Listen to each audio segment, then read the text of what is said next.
ओला नमस्ते सबैजनालाई सन्चै हुनुहुन्छ अनि के छ खबर नयाँ नौलो सन्चै बिसन्चो के छ हजुरहरूको है। म त ठिक छु, सन्चै छु है। अनि हजुरहरूलाई केही कुरा भन्न आएको है। यो पोर्चुगलमा कति धेरै पानी पर्यो, कति धेरै जाडो छ है। आज 2-3 दिन भयो, घाम लागिरहेछ एकदम। आकाशहरू पनि कति सफा भइरहेछ है। हजुरहरूले पनि देख्न सक्नुहुन्छ कति सफा भइरहेछ है।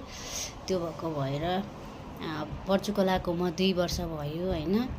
अनि 2 वर्ष भयो, तर यस्तो धेरै जाडो अनि यति धेरै पानी परेको थाहा थिएन।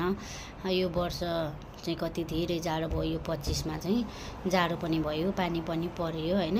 एकदम धेरै क्या वेदरहरू नै धेरै चेन्ज भयो। पहिलाको भन्दा अहिले धेरै डिफ्रेन्ट छ होइन। त्यो भएको भएर अनि हजुरहरूको के कस्तो छ, हजुरहरू बस्नुभएको ठाउँतिर के कस्तो छ, के कस्तो मौसम चलिरहेको छ है। अब यहाँ त पोर्चुगलमा त अब गर्मी भर्खर सुरु हुन लाग्यो, पानी रोकेको 3-4 दिन समथिङ हुन लाग्यो होइन। त्यो भएर अहिले कति सफा छ आकाशहरू, कति खुसी लाग्छ क्या, अनि रमाइलो लाग्छ है। म चाहिँ अहिले घरतिरै छु है। अनि यसो आफ्नो युट्युब च्यानलमा बोल्न मन लाग्यो होइन, त्यही भएर बोल्न आएको हो है। त्यस्तो नराम्रो नसोच्नु होला है। सबैजनाले सपोर्ट गर्नुहोला, सेयर गर्नुहोला, सब्सक्राइब गर्नुहोला, लाइक गर्नुहोला, कमेन्ट गर्नुहोला है। अनि म हजुरहरूको भिडियोहरू आउँदाखेरि पनि मैले लाइक गर्छु, सब्सक्राइब गर्छु, सेयर गर्छु है। अनि मेरो पनि लाइक कमेन्ट सब्सक्राइब गर्नु नभुल्नु होला है।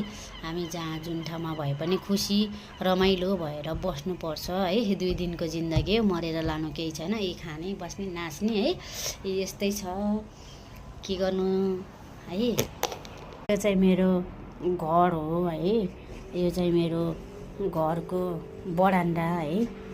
अनि यहाँ हेर्नुहोस् त मैले के रोपेको छु, हजुरहरूले हेर्न सक्नुहुन्छ। हेर्नुहोस् त, ओहो कति राम्रो फुल छ। एलोभेरा छ, खोर्सानीको बिउ जमाएको छु, आलु छ, अनि यहाँभित्र एलोभेरा छ होइन।